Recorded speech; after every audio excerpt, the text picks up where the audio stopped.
Hello, hello, hello, Reza. How are you? I'm good, Shay. How are you doing? I'm doing very well today, Reza. It is another episode of Future Forward. Yeah. And this is, a slightly different type of episode. You and I were just talking about how we keep coming up with different ways of talking about cities. And so Yes. this episode really stemmed from a question that I had about feedback and systems. And so what we're going to talk about today is like, how do cities learn and why do they fail to? So cities are systems with humans living in it. It's built for them, so you would believe that they should play a part in how it works for them. But we don't, cities don't quite figure out how to make this system work better. And so that's what the exploration of today's episode is. Yes, yes, it's going to be a fun one. But before we dive in, welcome our listeners to our regular listeners. Thank you for coming back. It's always a great joy to know you're out there listening. And to our new listeners, thank you. Thank you for joining Reza and I on this exploration we've been doing for a few years before we even started the podcast. It was conversations we would have almost every Friday at a coffee shop about the city we both call home, Austin, and how cities generally, the history of cities, what rules, what laws apply in cities, what is going on in a city, and we will tie the history to the present and then provide strategic foresights about the future. And over the last year, since we've been working on this podcast, we've come up with some laws that help us frame the conversation about how cities can thrive and how the communities and residents can also thrive in sustainable settings in a city. So it's a system thinking episode today. Yeah. So dive in, Reza. Yeah. So, let's start with a very simple question. Can cities learn? That's what we're trying to do. And it's not just adapting to disaster or a crisis, but absorbing experience, adjusting to what the citizens need and how the city can improve over time.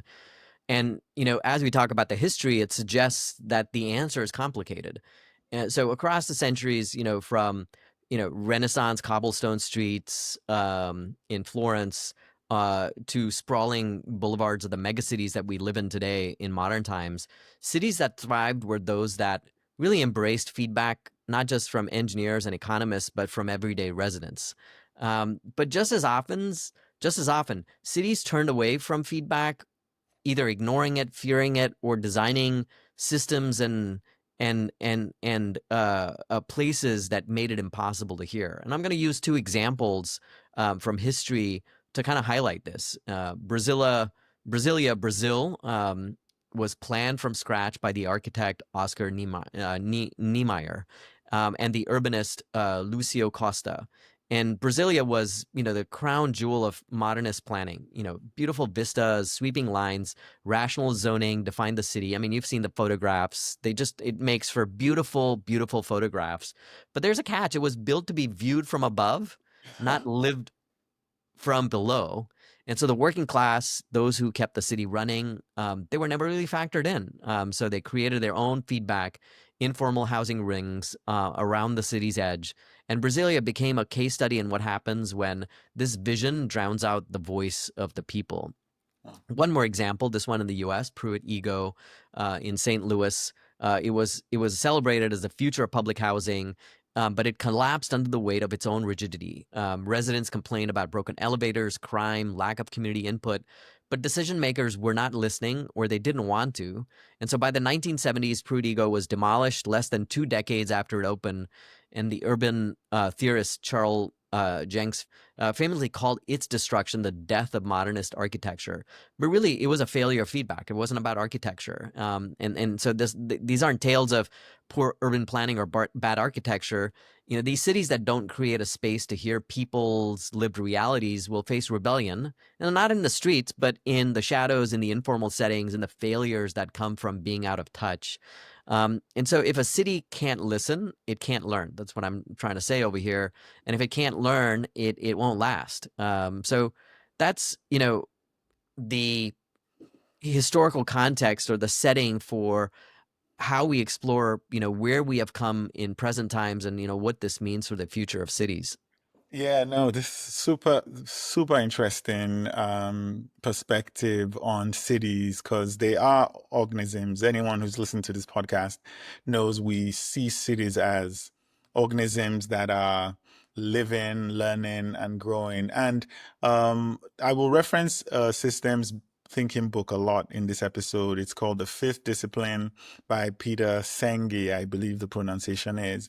And the attributes of um, learning disabilities or Mhm. non-learning organizations or systems that are not learning. There are seven, but three in particular apply to cities, as Mm. you've evidenced by the two example cities you gave above, which is that cities are very fixated on specific events that they can take action on. So cities will say things like, let us know if you see a pothole and we will fix it. So this fixation on a single event, when what it probably means really is that the road that is now seeing more potholes, the maintenance cycle should have happened. Yeah. And the maintenance cycle is a cycle, Yes. but we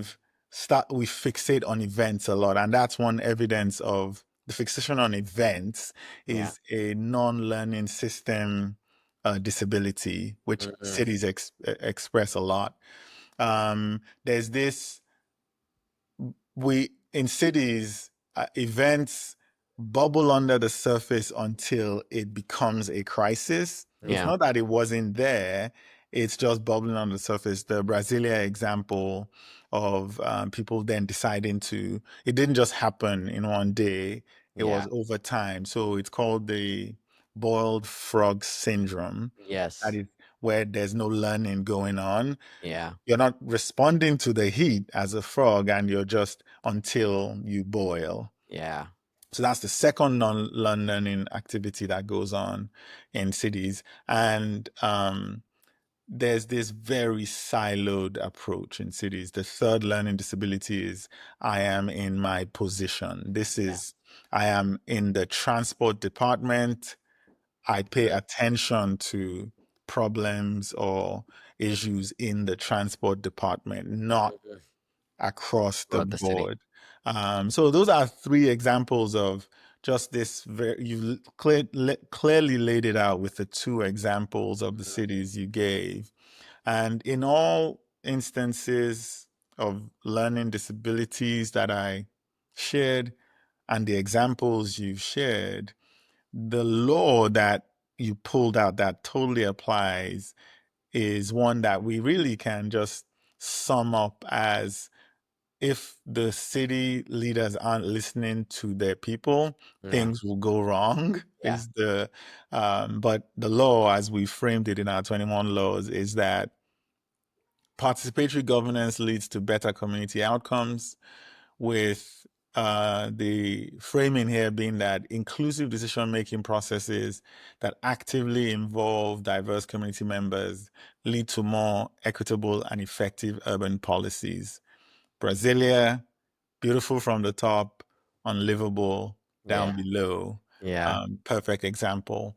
And this comes from Arnstein's 1969 work, Ladder of Citizen Participation, which highlighted the impact and the importance of meaningful citizen involvement in urban planning. Yeah. The consequence being top down decision making will result in policies, plans, designs, systems that will not address community needs. And consequently, those initiatives will lose the public support. Yeah. Yeah. You bring up a really good point, Shay, because it's not just, the participatory governance is really important, but what you're saying is that the system of a city and the organization of a city also has a challenge within it with these learning disabilities. Yeah. So that's a really good lens that we will continue to sort of look Yes. through as we go through this episode. And so I'm going to jump into the present. I've got a couple examples over here Yeah. of what cities have done well or not done so well. And so we live in this era that we call it smart cities. We've poo-pooed that on other episodes. We have cities with sensors, algorithms, open data dashboards, and there's all this promise that that the feedback is now just one click or an API away. But there's a paradox with this. Despite having more data than ever, cities often still fail to respond meaningfully. Uh-huh. um, and it's because data without insight is just noise. But you're also bringing up the point about the organization challenge with it. um, so I'm going to give two case studies. One, you can clearly see, sort of this the siloed approach to city management, and the other one I think more promising. So we'll contrast these two. Yeah. So New York City's 311 system, um, it handles over 20 million service requests per year, Wow. um, and analysts call it the people's data set because it enables communities to track common issues like potholes or graffiti, but this has mainly fueled neighborhood awareness, not really strategic change. And a 2013 study into the New York City 311 and Philly 311 found that while the front end data system is effective, few studies have addressed changes in city government enabled by 311. I think that's the point that you're making. There's Right. also equity concerns. 2017 analysis highlights that 311 feedback often skews towards areas with higher reporting rates, so masking the underrepresented communities that are not reporting these things. And so the verdict on this one is that the New York City 311 successfully collects all this massive volume of citizen input, but systemic integrations into long-term policy or bureaucracy remains patchy. And so the equity issue is also a concern over here. So it goes to your point, Shay, of this bureaucracy is not using the feedback effectively to make any type of strategic change.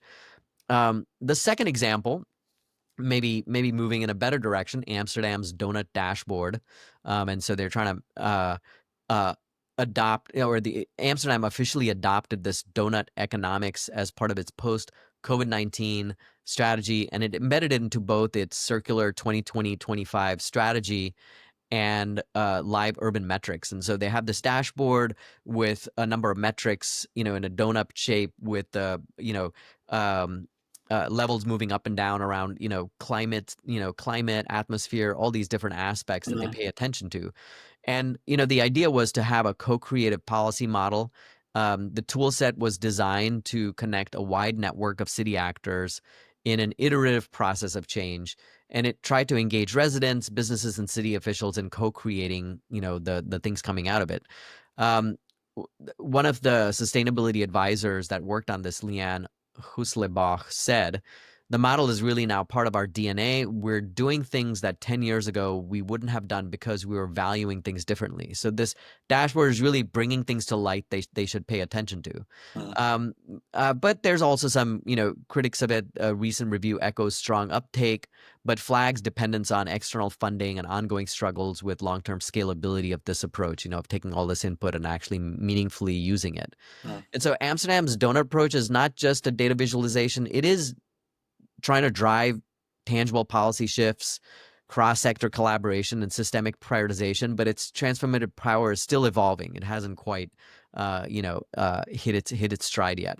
And so these two cases really contrast that listening is not enough. Cities must build real feedback loops that go from citizen input to institutional analysis to integrated policy. And when trust, equity, and intentional design aligns, a city can truly learn and be more responsive and be more resilient.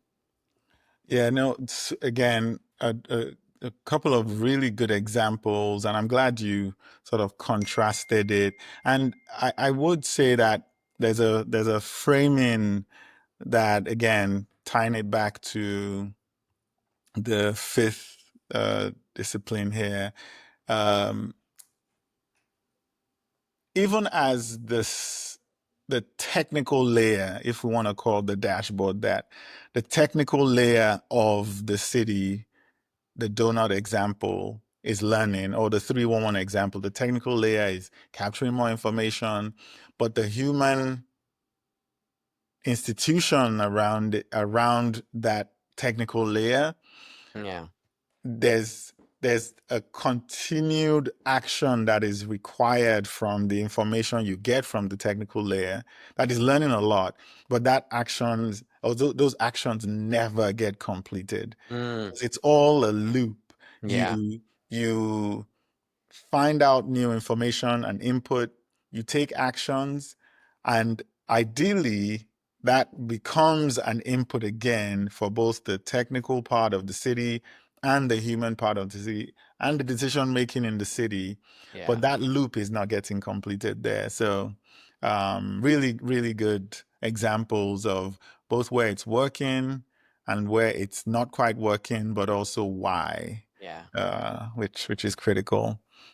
And there's a law that we you've pulled here that is valid for the present of the situation, which is that digital inclusion ensures equal opportunities, as you mentioned in the 3-1 example. Equitable access to digital infrastructure and skills is essential for full participation in modern urban life. And this is Caraglio and a few other researchers from 2011 emphasizing the importance of digital inclusion in smart city work, with the consequence being that when there's exclusion at the digital layer, it exacerbates existing inequalities and Hmm. limits access to public services. I think the example here was the potholes, uh, Yeah. and it is a very important like nuance in what you're sharing here that even as tools get put in place for the city to learn, Yeah. do we take the required action for the learning to be utilized to Yes. fuel future learning? And Yes. it doesn't feel like it's happening. Yeah, yeah, that the equitable part of it's really critical in providing that type of access Yeah. to to include those people. And so as we think about that, like I'm gonna segue to the future, and I'm gonna talk about three things. I'm gonna talk about some emerging innovations of cities trying different things, different approaches, and then I'm going to talk about some trade-offs, some strategic trade-offs that come with trying to become a learning city, and then I will talk about future scenarios, three future scenarios that we've been this new format that we've been taking about like what could possibly happen with a city that wants to learn. So let's start with these emerging innovations. Portland has been taking an approach of these living plans. And so rather than a fixed master plan, Portland's moving towards this adaptable living strategic planning process, which is reviewed and revised with community input every few years. And so neighborhood resilience hubs, participatory budgeting, climate workshops feed into this iterative planning process. So that's a emerging innovation. Melbourne's climate adaptation strategy really took a good approach that embedded feedback channels into its environmental planning. It uses citizen science, where citizens participate in measuring things, heat mapping, indigenous consultation to include, the population that had been there from the start to guide their green infrastructure rollout. So that's another example. And then you had some cities, add these new urban roles to try to address some of their challenges. Cities like Miami, Athens, and Freetown are appointing chief heat officers, while others are installing resilience officers, roles that are specifically designed to track stress, gather local feedback, and respond in real time to this type of crisis. And so it's trying to institutionalize that feedback. But I know that, Shay, I'm going to pause over here because you've had some experience, working with these resilience officers while you were, at your startup of Varuna. Yeah, yeah. So I'll quickly just touch on Verona, touch on the fifth principle, the Yeah, 5 principles that sort of apply here, and highlight why some of these emerging innovations are actually really quite clever, yeah, and maybe what doesn't work about one or two of them. So Verona, we were essentially providing water resilience to cities. We yeah, were putting sensors in key locations across the city to track any water risk that existed, quality or quantity issues. And we worked with, in some cities, someone in the resilience office, and in some cities, someone in the water department. And that distinction will matter shortly. The five principles, the fifth principle being systems thinking. The five principles are from Peter Senge's book, personal mastery, mental models, a shared vision, and then team learning, all feeding into this system working as it should. So the actors have to take a decision to become experts and to continue to learn, the Yeah. human layer there. And then they have to have the tools to assess the situation from a systems perspective, is sort of the way. So even as you are a head of the water department, Mm, you're not really working with mental models, not to denigrate anyone, but you're not working with mental models that look beyond the water system for the most part. mm-hmm, But the chief resilience officer is supposed to, because they're mm. looking at all the Across. systems in the city, Yeah, they're all looking the systems across. in the Yeah, city where there's risk. yeah. And then the shared vision, the water system leader might have a vision for the water system, but that vision is not as clearly shared with the person in the transportation system, the leader of the health department.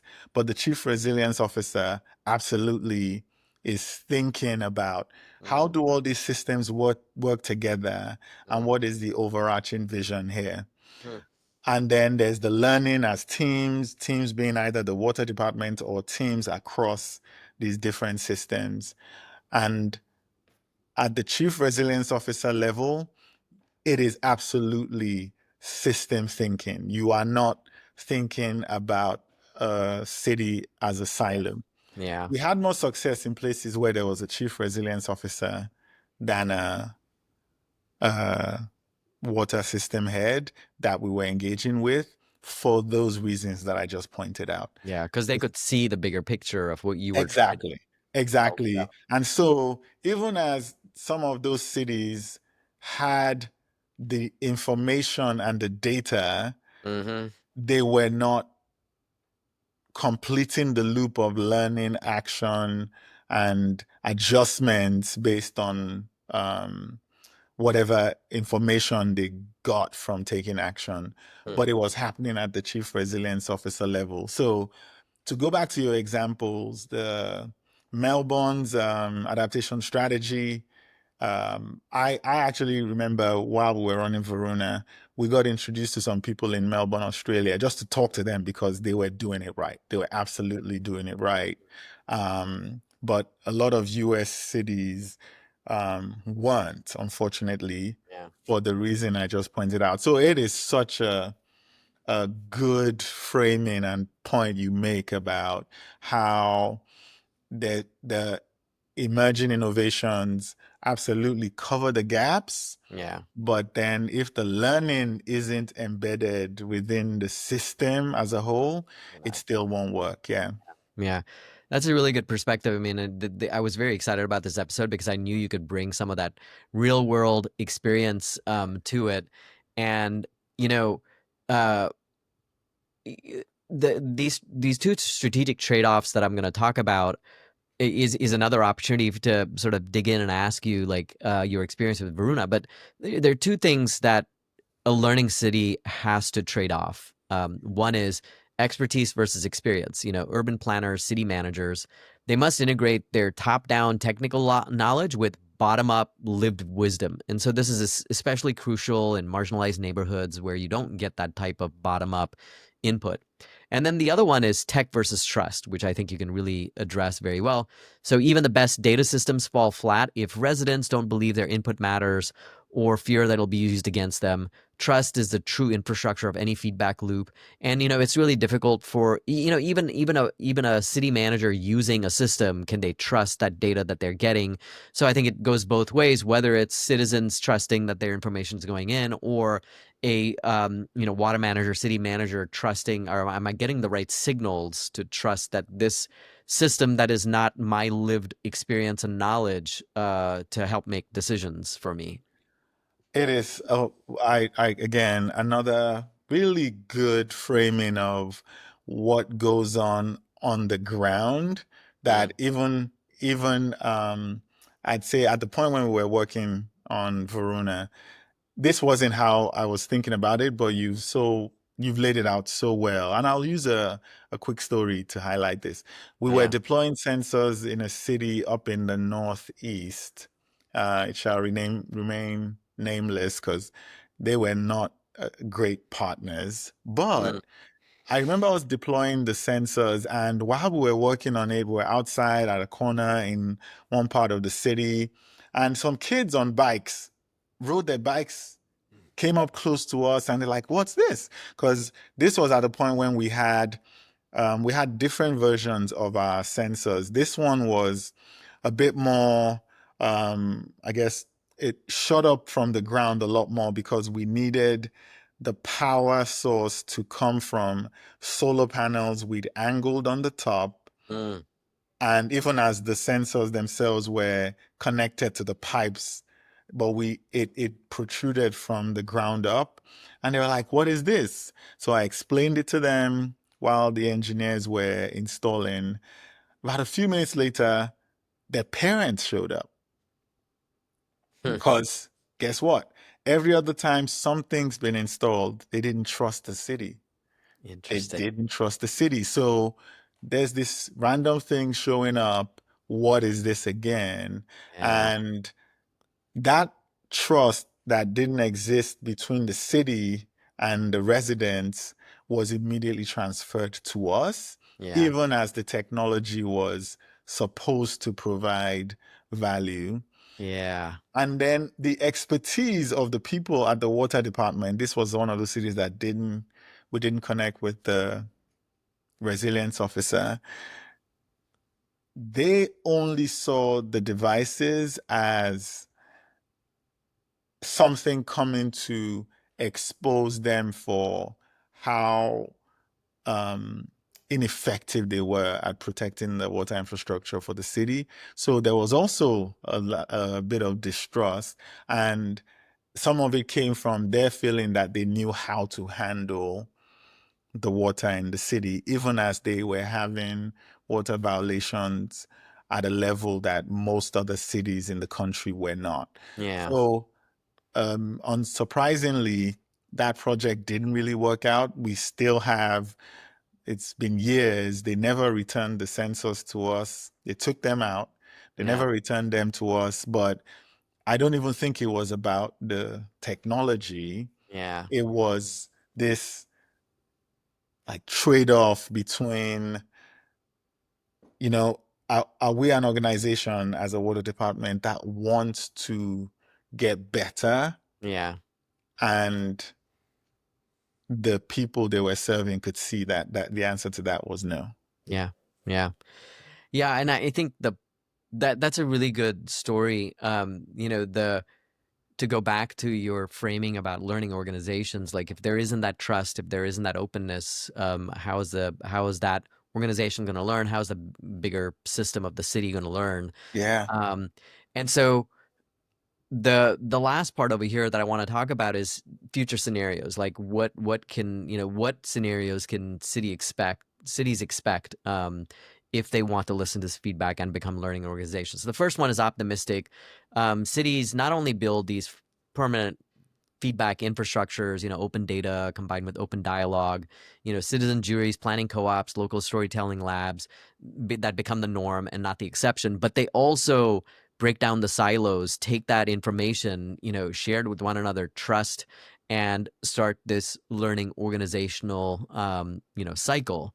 So that's the optimistic scenario. The second one is stagnant. Cities keep collecting feedback, but treat it as PR, not planning. So you have various departments, putting up dashboards that look cool, and other ones showing different dashboards that look cool, but it doesn't really change anything. It just makes citizens disillusioned, make the people that work in that city disillusioned as well.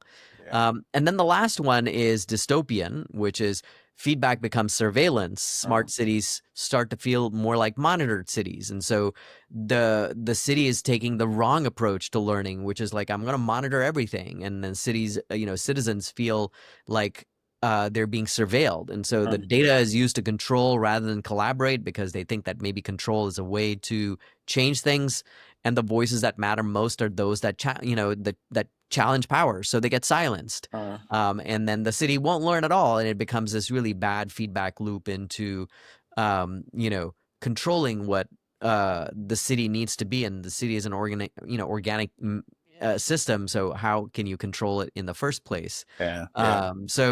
So that those are the three scenarios, and yeah. So really, what comments do you have on that, Shay? Yeah, no, it's even in the three, it's about the use of the information, who gets to use the information or get the information, Yeah, and just an approach to information yeah, that is all about how can we use this information to make things better, either as a people, the residents in the city, working with the government and the planners and the implementers of all these policies.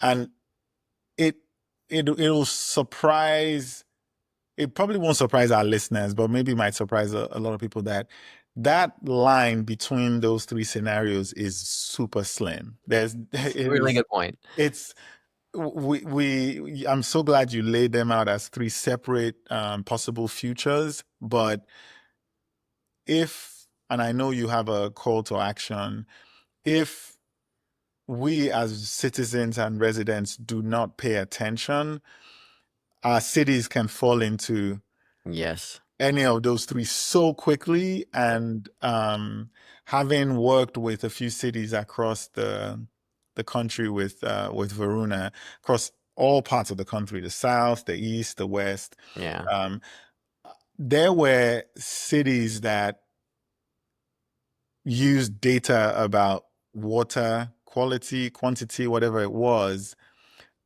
in those three buckets. Yeah. There were cities that were using it to improve the infrastructure, direct the water filtration process, and change the engineering steps to improve the quality of water the residents got. There were some cities that only captured information at the points in the year when, or only shared information at the points in the year where our readings showed that the water was okay. Mm. Pure PR. Yeah. That's The cities useless. that exactly the cities that did it well could share the information with the health department. They could work on marketing campaigns to say, "Hey, we've done this. Let us know if there are clusters of pick a waterborne disease, and if those improve, we essentially know that the loop is working, not just in the water department, but in departments across the city." And then the dystopian part, there were cities that just used that information to determine where they would shut off water from, Mm. um, and who's benefiting from that, Yeah. Yeah. So it's such a good framing. I really hope more of our cities move towards the more optimistic scenario, but I'm appreciative that you shared the three. Yeah. That's a really good perspective on it. And it really comes down to this last comment that I have, which is, you know, how well does your city listen and take what they listen to and actually do something with it? And how do you know, like, how do you have a sense for what your city does with citizen feedback, with integrating the departments in the city, with actually using that to bring the city together and solve problems for all citizens in a way that works? So pay attention to what your city is doing is really the point over here. Yeah, no, thank you. It's the most relevant point because and as we as residents of the city, the more attention we pay, the more sort of mastery we gain, the Yes. more we start to apply mental models to help the leaders in our cities to become leaders who learn as well. Because Yes. an uninformed citizenry, it just allows leadership to be janky, maybe is the more Yeah. technical term. Yeah. But when we're informed and we understand the problems and what needs to happen, we can Yes. participate in the resolution to those issues, but more importantly, into creating learning systems in our cities. Yeah. Yeah. Yeah, I'll close with a last story before we jump into our mailbag. And this is, my daughter Ollie. She has a friend at school who is really interested in city government, and so he goes to all types of council meetings, and he decided to come to a council meeting in the city of Rollingwood, where we are. And so she went with him, and it was a eye-opening experience for her to Mm. hear the city council talking about next year's budget, the additional police cars they needed to buy, what they needed to do to the park, the trade-offs that they were making between these various things. And um, this is what the call to action is about: is understand, how your city is making these decisions, understand how citizens participate in making those decisions. So I'm really glad that Ollie actually went and That's awesome. experienced that, and That's got a really sense cool. for, like, what happens in cities. So That is fantastic. yeah, yeah. Yeah. So with that, Shay, we have a mailbag this week from one of my colleagues, Seamus O'Shea. I love his name. Yes. He is on the sales team here at Document Crunch. He's one of the account execs here, and he says, Reza, what are y'all's thoughts on Vegas versus Phoenix in terms of how they were built? When people ask me what I think about Phoenix, because I lived there for a hot minute, is that everything that is right and wrong about America is in that one city. Uh, You can get everything you want or need within 15 minutes of your home, and maybe one of the best designed airports in terms of its flow of traffic and convenience in getting there now with Waymo. What do y'all think? This is really good. This is really good. And the way that I responded, I had this comment on LinkedIn, and Shay, you can add to it. yeah. So I said, good comments, Seamus. I've been to Phoenix pretty often since I have family there. I have my aunts that live there, and yes, it gets things right and wrong.